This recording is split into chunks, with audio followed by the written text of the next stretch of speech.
Welcome back. Or just welcome if you haven't seen the first video. If you haven't, I'll put the link to the first video in the description, but whatever.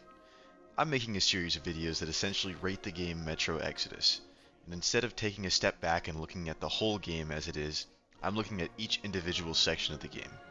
In the final video, I'll actually step back and look at everything that I've covered and review it as one piece as best as I can, but that's relatively far in the future, mostly because I'm lazy. This is going to be a lengthy one, so let's just get into it. We start off the next portion of our journey in the Aurora, where Idiot pretty much sums up how we, the player, are feeling. What now? Right now, we're listening to Anna yap and beg the Colonel for answers, which are due considering the circumstances we found ourselves in. The Colonel, in response, drops this bombshell. Bomb now. The war did not end. What do you mean, did not end? Let me finish. Most of our cities are destroyed. The rest of the country is probably under enemy occupation. To avoid new nuclear attacks against us, Command chose the only viable course of action: to play dead. Let's assume that every other country looks like Moscow. No, we know that every other country looks like Moscow. Maybe even worse if we're going off this nuclear war simulation here. Some of these nuclear strikes aren't just targeting cities with the goal of killing civilians and causing fear. A lot of these nukes are being used to target major economic and political sectors with the goal of inhibiting recovery. These nukes aren't being used in a tactical sense, destroying enemy troops and military bases. They're intentionally and deliberately severing the tendons of Russia's proverbial legs. The Russians aren't dumb either. They would do the same thing to every other NATO country, and they can do the same thing to every NATO country, because they have 5,580 nuclear warheads, assuming that they're all functional, which is 1,357 more warheads than what NATO has. NATO, not just the US. And these are real numbers too, they aren't figures I'm pulling from Metro. In 1945, one nuclear bomb was used against one of the Empire of Japan's cities, Hiroshima. The bomb's name was Little Boy. The bomb detonated 1,500 feet over the city, which, if you didn't know, most, if not all, nuclear bombs airburst over their target to obtain the most devastation possible. If it detonated after hitting the ground, it wouldn't have been nearly as destructive, because it would have to move much more matter. The only advantage to detonating the nuke on the ground would be the production of more fallout, but that wasn't the goal. Humanity's first nuclear bomb did this to Hiroshima. You've seen these pictures already, we all learned about this in school, but the point I'm trying to drive home is that one bomb was dropped on Hiroshima in 1945. One. It is nothing short of a miracle that Moscow looks as good as it does in the Metro games. In reality, Moscow would have been glassed. From my uneducated opinion, I doubt that there would be any people alive anywhere in Moscow. The place would look like the Mojave, but instead of sand it would be charred dirt and mud. A bit of an exaggeration, but you get what I'm saying. So what's the ultimate point here? I've been yapping about shit that you all already know about. What is the point? The point is, I highly doubt that any country would still be focused on the war effort after a full-scale nuclear war broke out. Every single country would be decapitated, or decimated at the very least. I guarantee you that these countries wouldn't even care anymore. So to say that the war never ended is ridiculous in my opinion. Maybe on a paper somewhere beneath the rubble the war never ended, but in reality nobody is here to fight the war. Nobody cares about it anymore. Nobody has the ability to care anymore. Well, except for Moscow.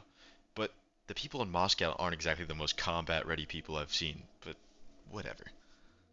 It took 2 whole years to fully rebuild Hiroshima. Imagine the amount of time it would take to rebuild the whole world. I'm 100% confident that what's left of a country's government would no longer be focused on the war effort. They'd be focused on rebuilding.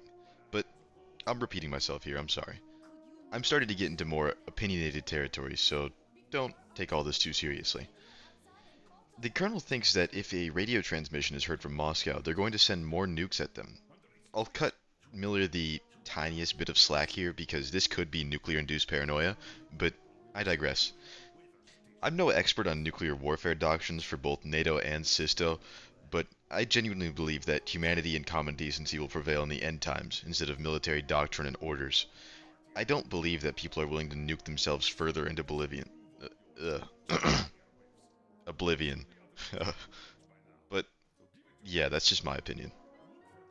Getting on with the video, Miller tells us to search on the radio for a signal being broadcast by a station called the Ark, which is supposedly a bunker located in the Yamantau Mountains that supposedly houses the remaining bits and pieces of the government's leaders, scientists, and engineers, and other personnel. Supposedly. I legitimately cannot find the signal for the longest time here. I've played this game like 3 times and had no problems, but I guess I'm just a lobotomite here or something. It took me around 2 whole minutes to get it, but in the time that I was fumbling around being an idiot, the Colonel has been speaking to the whole crew, basically dropping really interesting lore tidbits. And I find this fascinating because it's all too common for games to wait until the player is done doing something so the game can progress. Developers don't want you to miss anything, but here they don't care. Although you aren't really doing a laborious or mentally demanding task here, unless you're me, the game doesn't care about you. The game reminds you that these are humans and they're going to continue doing things regardless of whether or not you finish what you're doing. It's really neat. We find the radio station and they broadcast coordinates or something that lead to the Colonel pinpointing the location of the transmission, in the Yamantau Mountains, as stated previously. After the Colonel fangirls over the Russian government, he invites us to talk outside for a little bit. And it's here where we gain valuable insight on Miller's thought process. He explains that he was only told about how the war is still going on after the fight in D6, and he was just following orders. I understand this approach completely, complying with your chain of command even if you might disagree with their methods or ideologies, but Miller continues to dodge the deserter allegations even though he's riding away from his duty station AWOL on stolen military equipment, but whatever. Glad Miller told us this. I can sympathize with him a little bit more now though. I actually took some time in this section to hang out with the other characters, and I happened to talk to Tokarev. Well, talking is a bit of a stretch considering our team is a mute, but we'll get to that later, huh? Tokarev is probably my favorite character because he's level-headed, willing to criticize the crew for their behavior, and he isn't trying to be a main character in the story. He's just trying to be your weapons guy, your armorer. He's probably one of the least annoying characters too, and I like him because he feels like a character that was around in the previous games as well. He only briefly mentions the Battle of D6 and our performance, but he isn't trying to act like he was there fighting alongside us like some Yuri and Makarov shit during the nuke scene. This guy doesn't pretend to be our friend, he is our friend, and he's here with us for the long haul. And in my opinion, so far, he's a welcome addition to the cast of characters.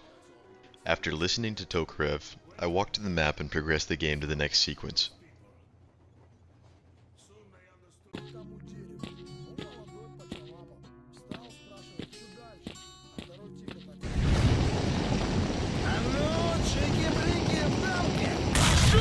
We wake up outside the train watching the landscape go by in what looks like basically any village east of, well, let's say here.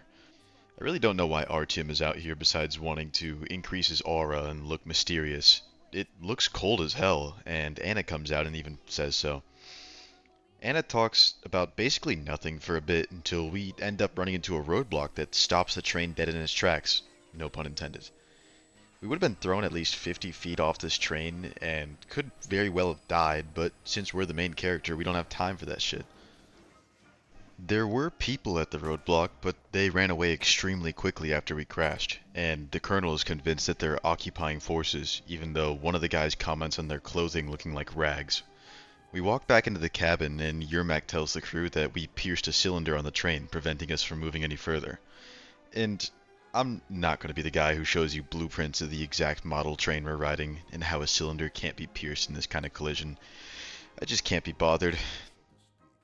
It's a heavily modified P-38 train and the colonel tells us to go outside and touch grass, but also to head to the church nearby to look for anything really.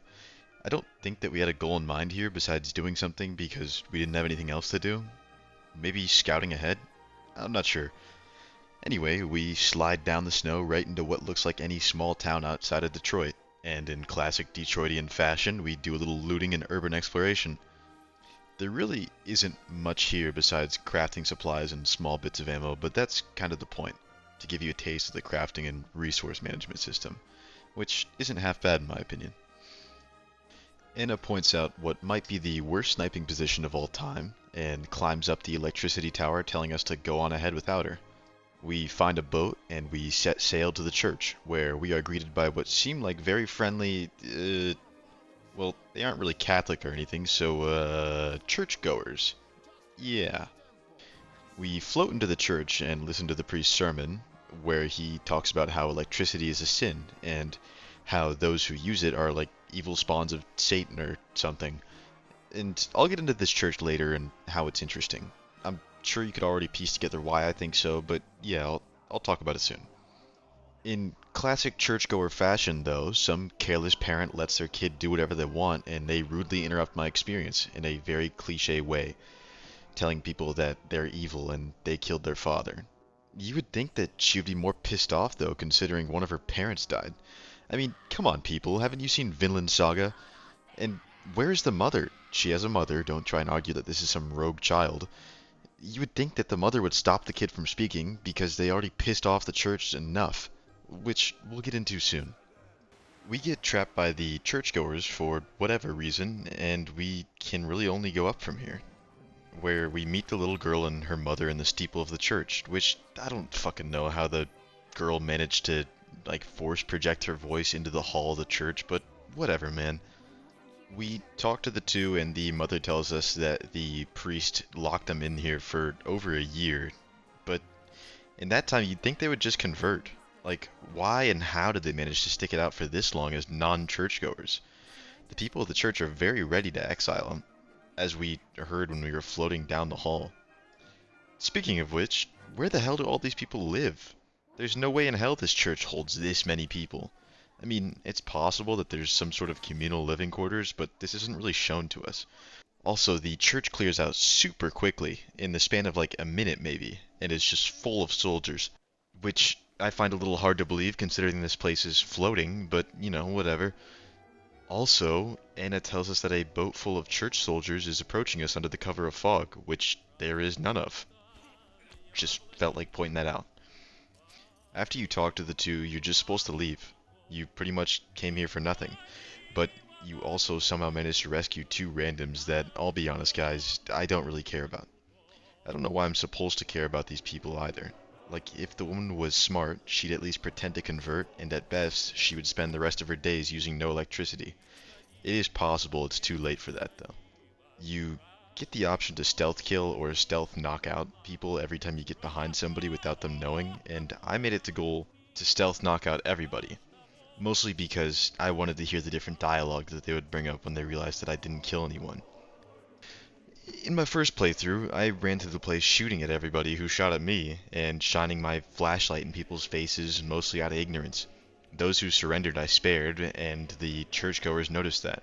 Their dialogue, though, had more of a hostile-leaning neutrality when they addressed me, talking about how it's possible that I could be reasoned with, but at the same time I had killed so many and disrespected so many more. The other reason why I didn't just John Wick the place was because these people are victims. They aren't evil, and if they are, I don't think it's 100% their fault. This is just the same shit the Greeks and the Romans did to justify the world around them. Lightning and thunder? Oh yeah, that's just Zeus doing his thing, you know the deal. Electricity and technology being a large reason why Russia looks like it does in this game is their excuse to act like this, and if you were in their shoes, do you think that you'd behave any differently? I mean, later on in this section, there are floating orbs of electricity that only seem to have the goal of killing people. You could, at the very least, understand why these people are so terrified of technology. After demonstrating my ninja skills, we steal a boat somehow unnoticed and make our way back to the shore. Anna comments on our ninja skills because I'm cool like that, and then this happens.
We have our very first encounter with the Czarfish, and I'm not going to say anything about how Artyom raised his paddle defensively against what is essentially an armored whale, nor am I going to say anything about how Artyom managed to magically land on the shore where Duke was chilling, because one, Artyom was probably panicking and that was the first thing that he saw. People do weird shit when they're scared. And two, the vacuum caused by the Czarfish's movement pulled Artyom towards the shore, I think. It could just be game wizardry and forced progression, but I'm going to chalk it up to that. Assuming an animal can even move that quickly at that size, which I'm pretty sure it can't, so I'm going to do what Metro tells me to do and shut up and not think about things so much. Duke tells us that the Colonel sent him here to make sure we were okay, probably to take Anna's place as she escorted the two civilians back to the train, which we will get into later, but he screamed at us as we were stealthily making our way back to him while shining a flashlight at us. Like, what the hell, dude? Have some tactical sense. And that church is full of armed guards, and if Anna didn't tell you that as you guys are trading out, then it's a failure on everybody's part except for ours. We are insanely lucky that we weren't gunned down in the middle of the lake. But wait, he does know that there were enemies in there, because listen. And so you subdue the occupation forces peacefully, with a holy cross and a prayer. So fuck you, Duke, you stupid idiot. That will be all. After looting around, I find a 4x scope for my gun that will be more of a bane than a boon for me in the future, but I fall to temptation regardless. And on my way back, I piss off the local inhabitants because I happen to be walking, and I get charged by those big-ass mantis crab things from the first game, so I ran away. Fight me. I don't care. I'm not fighting that thing. I run back up to the train and everybody is outside hanging out, talking to the new people, which are Katya and Nastya. Don't ask me which one is which, because I really don't care. We run into more weird-sounding dialogue, and this time it's too spaced out instead of people interrupting each other. Just, listen. What do you know of the occupation forces? Huh? I'm sorry, I don't quite get what you... So, you've never seen any foreign army in this area? Looks like this shit is here to stay. The Colonel pulls us aside and tells us that the woman has given us valuable information, pointing us in the direction of a port that houses a mechanic named Crest, which I think is a little weird how she would know that, but whatever, man. Fuck it. Whatever.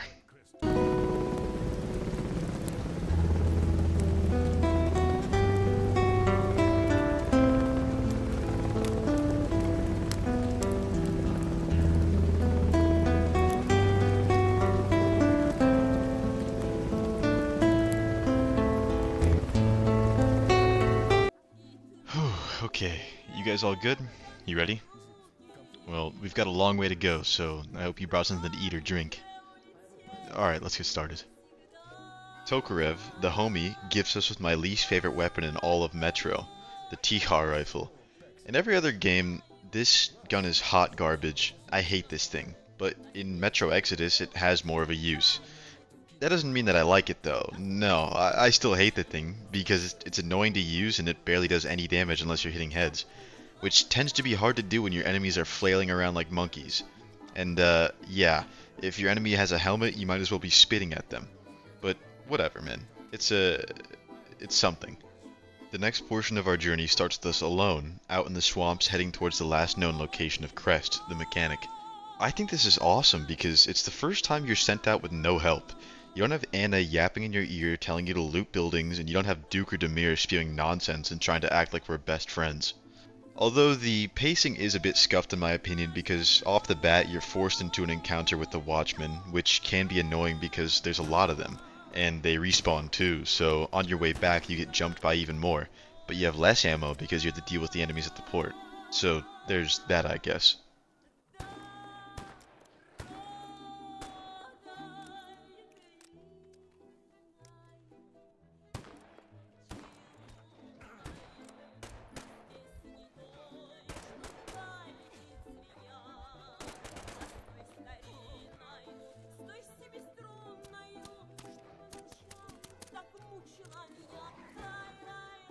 I thought that last audio clip was it when it came to talking about bad pacing for enemies. But no, man, I'm editing this right now, and I didn't realize that two more Watchmen jumped me after that. Like this is an insane amount of enemies for the starter area. What leads up to an area that's just flooded with enemies? Like this is what? We make it to the entrance of the port, and we get hit by this right here.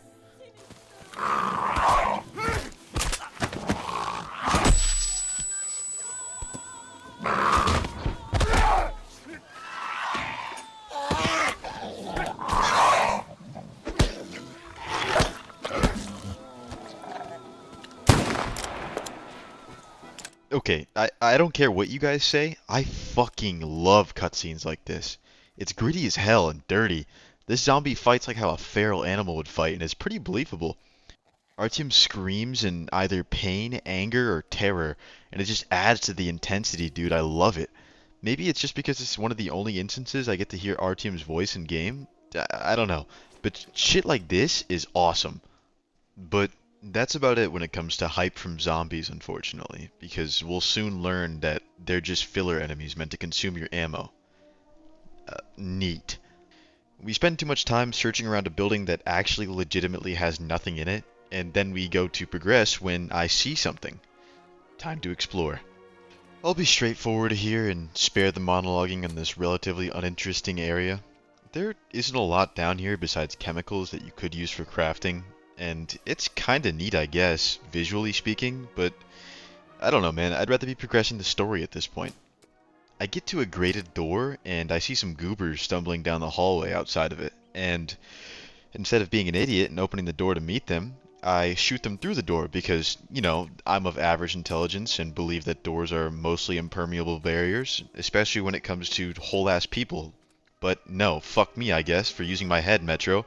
Once again, I'm not supposed to think, just play.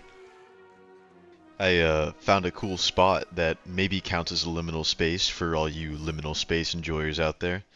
It might also be a little too cluttered for that, though. I decide not to deal with all the bullshit, and I just mainline the objective, where Crest, from his perch, decides to give us cover from the armada of zombies that's swarming me. And believe it or not, ladies and gentlemen, we have finally found an NPC that can shoot. No longer are the days of NPCs standing 10 feet away from each other, missing every shot. Crest is a certified badass here. He basically did all the work for me.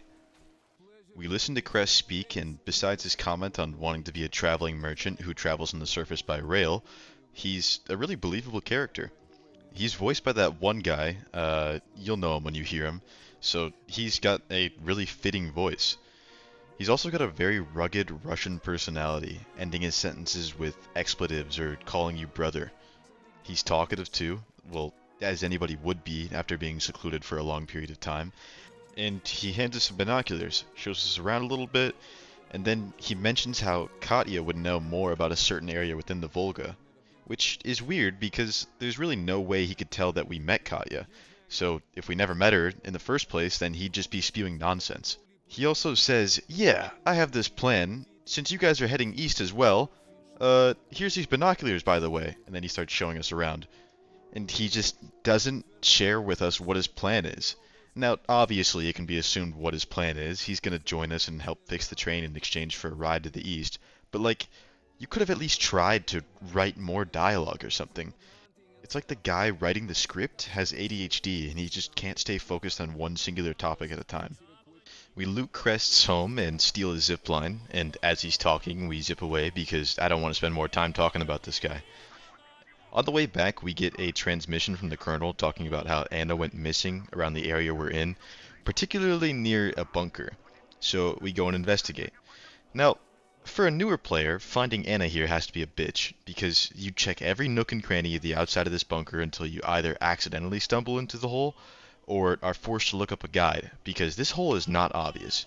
But for sake of brevity, I just skipped the charade and ran straight into the hole to get it over with. We find Anna unconscious? Incapacitated? I, I don't know. She fell in the hole and got knocked out, and now she's suffering from death poisoning because she happened to stumble upon the poison bunker. Rookie mistake. So our logical response is not to radio anybody that I found her, and continue into the bunker to find a way out. And you guys will see, as the game goes on, the silent protagonist shtick really starts to impact the story. At best, it makes the dialogue awkward, and at worst, illogical. I don't know. This is just one of the first symptoms of this problem, though. Remember 3 minutes ago when I was talking about the crazy amount of enemies sapping my ammo? Well, yeah, I'm forced to use my BB gun against the Las Vegas mole people, and it doesn't work out well. Not only because I suck, but because this gun isn't meant to be used this way at all. It's not a room clearing tool. You're supposed to take shots from the darkness at unarmored enemies, which would be a viable strategy here if the zombies weren't aggroed on you immediately when they spawn. But it could be that way because I have my flashlight on. Who knows with this game? I'll cut to the end of the bunker. We find a manual crank that somehow still works, and right when we open the door, guess what happens? Is it A, RTM gets attacked by more zombies? B, two people randomly and conveniently show up from the train saying that they were looking for you despite not communicating with you guys on radio? Or C, RTM takes his gas mask off and self-deletes? If if you guessed A here, I don't blame you. It's not your fault, but it's B. Two people randomly show up from the train talking about how the colonel sent them out here to find us.